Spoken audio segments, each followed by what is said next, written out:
We're two hitchhikers. We met while hiking Mount Baldy with mutual friends, wasted no time, got engaged on a frozen alpine lake, got hitched, and have been adventuring together since. We're embarking on a new adventure of living big in a tiny home. Let's see how this goes. Adventure awaits.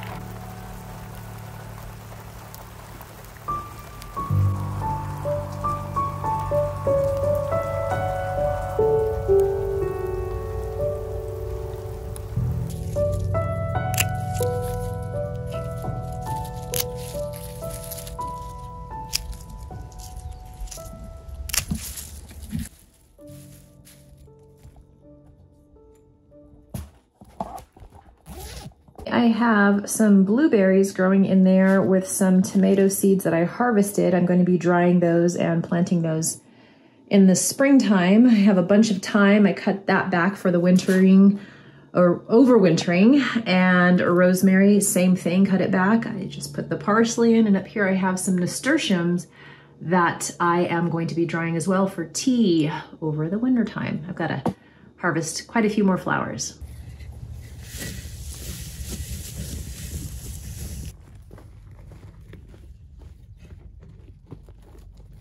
Well, as we mentioned before, fall is definitely here. We've had a pretty mild fall for the most part, some chilly nights, but they're starting to get colder, and last night we got quite a bit of rain.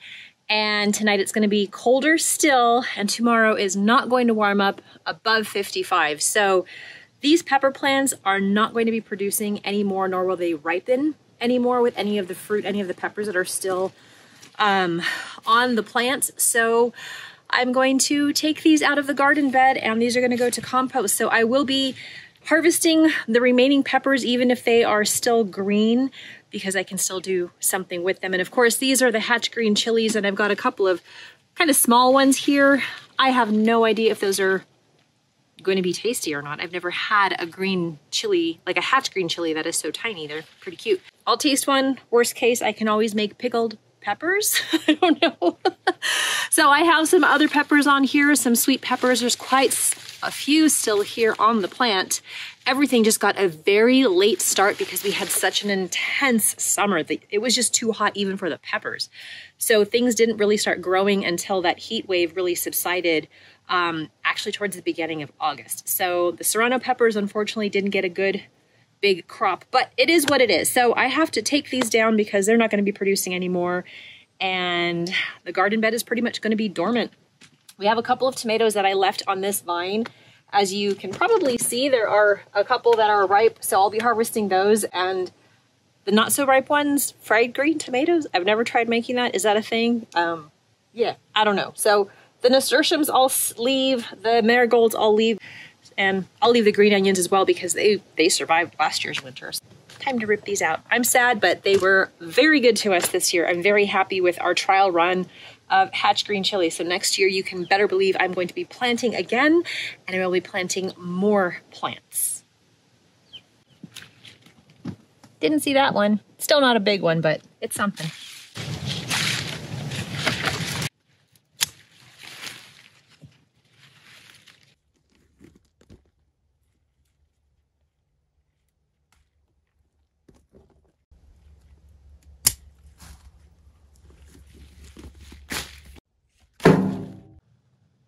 This one did not like the cold last night. There's a little bit of cold damage there.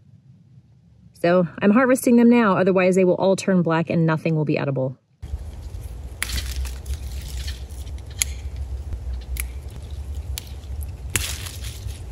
These zucchini plants I've just sort of left here because they're pretty spiny, and Ruben doesn't because he has mechanic hands, but I get splinters all the time from the spines on these zucchinis. And believe it or not, they're a bit of a deer deterrent. And I have a few good pumpkins that I'm waiting for them to ripen on the vine, and I don't want the deer to get to them. This netting has helped tremendously, but then this was an added bonus. But I also need to make the call because the leaves are still green, and this is going to be fantastic for the compost. I don't want to wait until they all die on the vine because I need more of the green good stuff rather than the brown stuff, right? It's that whole mix in the compost pile that makes a difference. So I'm going to kind of scooch the pumpkins that are still on the vine a little bit closer to the center of this patch right here. And when they're all a little bit more condensed, then I will just plan to put frost cloth over them in the evenings. The days are still kind of warming up enough to where they might still be able to ripen well enough on their own without any issues. So that's the plan. I hope it works because I'm really looking forward to these pumpkins this year. Goodbye, zucchini plants. You were very productive for us this year. Thank you, thank you.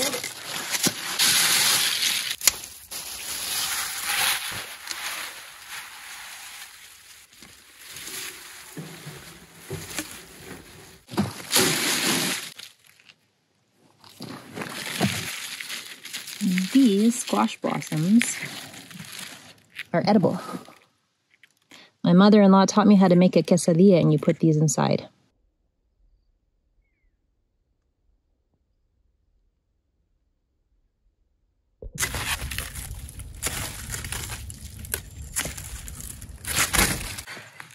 Well, I figured out the two tendrils that belong to these two pumpkins. This is a blue Jarradale pumpkin, and this is the color it's supposed to be, so it's ripe. And the stem here is it's turning to a woody, it's almost turning woody, I guess that's the term. And when ideally you don't want to prune it and cut it off until this stem is woody. This one has little ways to go. I don't think we're gonna get a super ripe pumpkin, but I'm gonna leave it on the vine just in case it survives the freezing temps in the next few days at night. This is also a blue Jarradale. This is a different vine all on its own. It's quite big, but it has some of the orange speckles in it, which is kind of pretty. So that one I'm very excited about. So hopefully that one starts to turn woody as well. And I think I have another one over there somewhere. Rain's coming down again. So here are a couple that I did not catch early. I should have taken these flowers off because we want the plant to focus on ripening the existing pumpkins, not making new ones. Oh well, hopefully some bees got some pollen out of it. These are called Winter Luxury. And as you can see, it's starting to get like a white film on the outside. It sort of looks fuzzy once they're ready to go.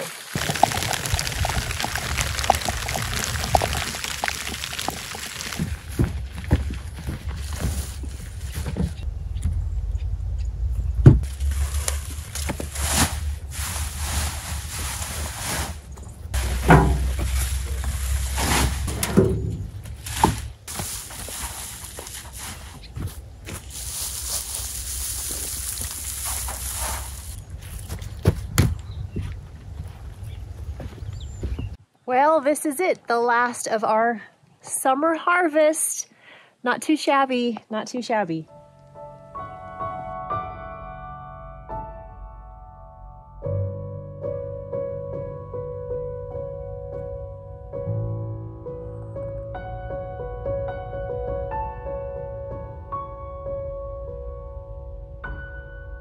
So here's the thing with running a tiny home off of our very own propane gas tank. Now we have a smaller tank. The capacity I think is 100 gallons. Don't quote me on that.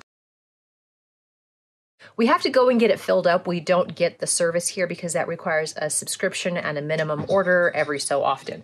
So we don't have a house large enough to make sense of that type of subscription.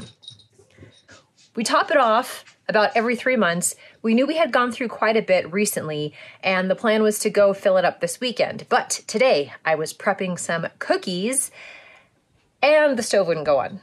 So we are out of propane. And I tried to use the convection oven part because we have plenty of sunshine today, even though it's a blustery day.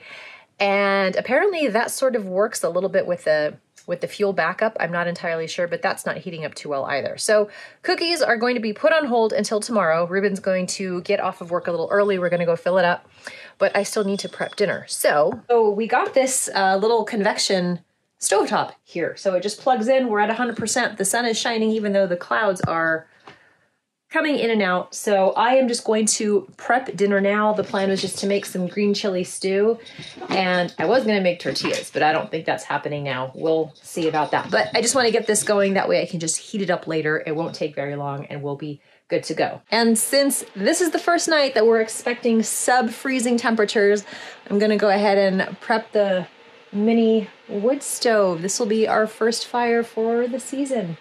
Today's about 50 degrees, not too bad. It's comfortable in here, but tonight I think we're going to hit 29. We won't feel the super chill part until the wee hours of the morning, but still it'll just be nice to have the cozy house once again.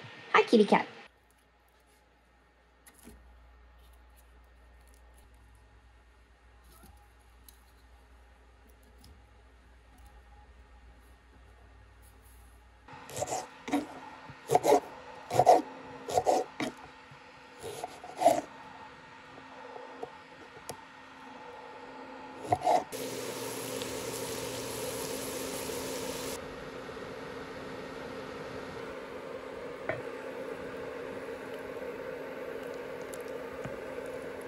So our frost is going to last for longer than just the couple of hours in the morning time. It's going to basically be all night long. So I'm gonna go ahead and harvest the pumpkin fruit. Typically I would want to leave them on the vine until the vines actually turn woody, but I risk damaging the fruit once everything thaws out, and then all is lost. So I'm gonna go ahead and harvest them now. And that's the last of our pumpkin, watermelon, zucchini patch. That's where the corn was. To everything, there is a season.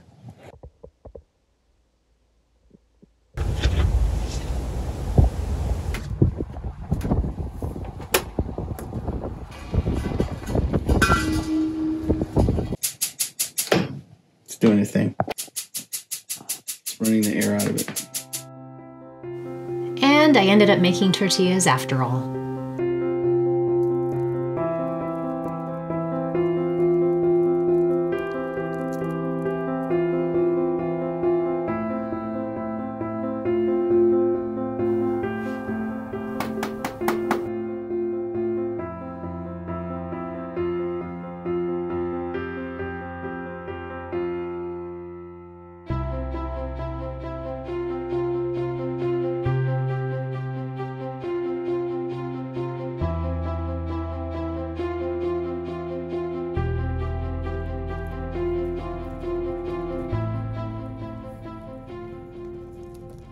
We felled a few dead junipers last spring and just let them season over the summer. But it's now time to start cleaning all of that up. So we're getting all of the branches in preparation for the wood chipper, and then we'll be taking the actual trunk of the trees and processing them down to make rounds for firewood for our little mini stove. You want all of it right now, or just this for now? Let's just try to get as much as we can.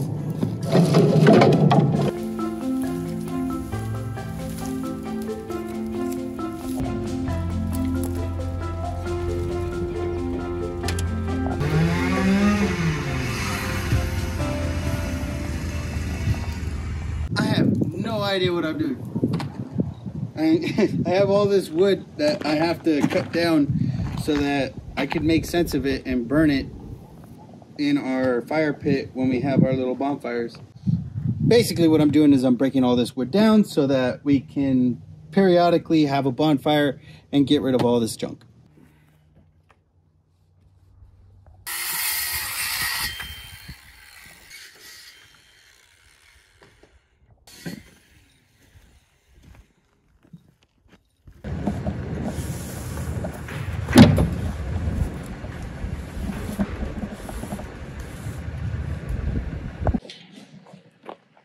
We have to move all of these long pieces of lumber out of our way. And the trailer's not long enough, so Ruben is coming up with some nifty solution. It'll work. I don't doubt you. You're You're always full of surprises.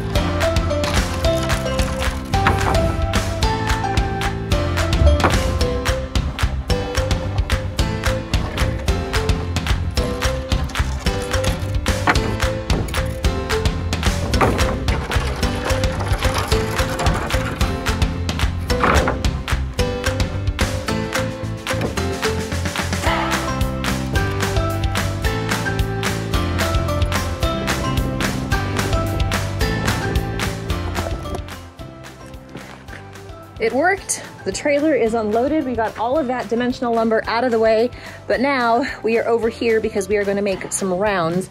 This is pine wood, so this is going to complement the juniper that we already have cut.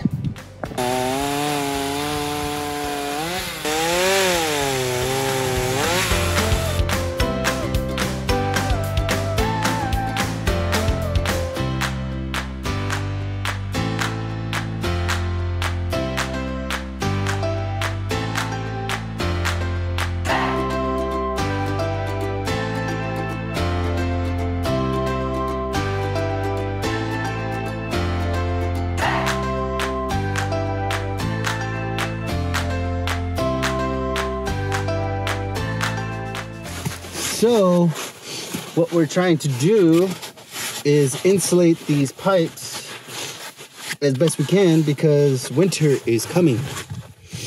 And if we get these under proper insulation, we don't basically blow out our water lines and burn out our water pump, because our water pump would keep on running if it were to need water and it's not there. So then we would run out of power. Yeah, we'd run out of power, run out of water, run out of the pump because the pump will burn out. And so, yeah, all the bad things. So I have to insulate this properly enough to withstand single-digit days, like for a week, because that's the longest we had, a single-digit. We had it for about a week. So, yeah, hopefully it works. If not, that's tomorrow, Ruben's problem.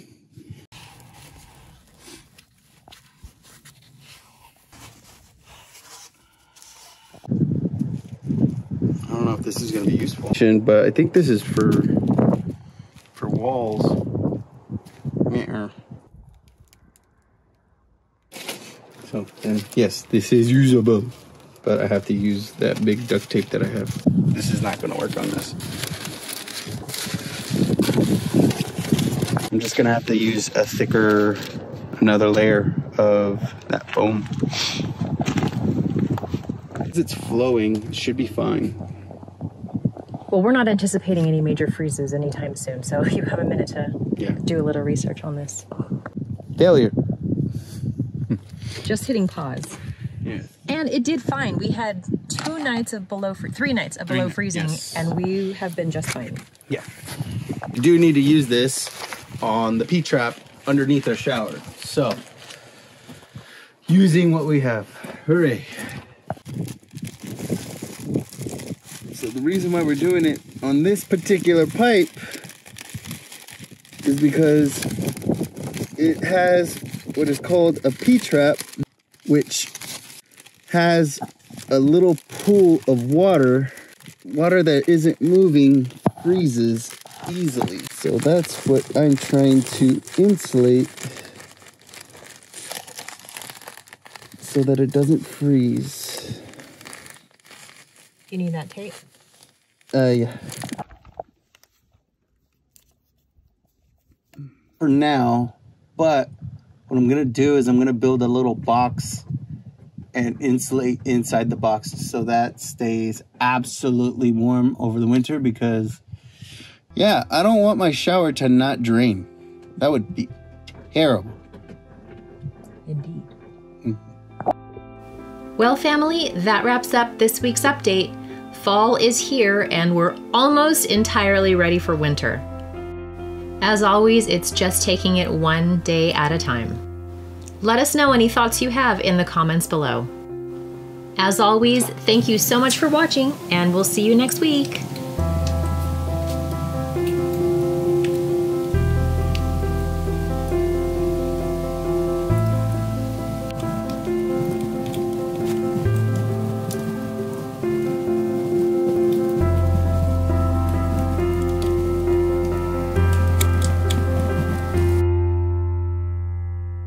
And since it's the first night, and since is the that we had gone through quite a bit more this over the last couple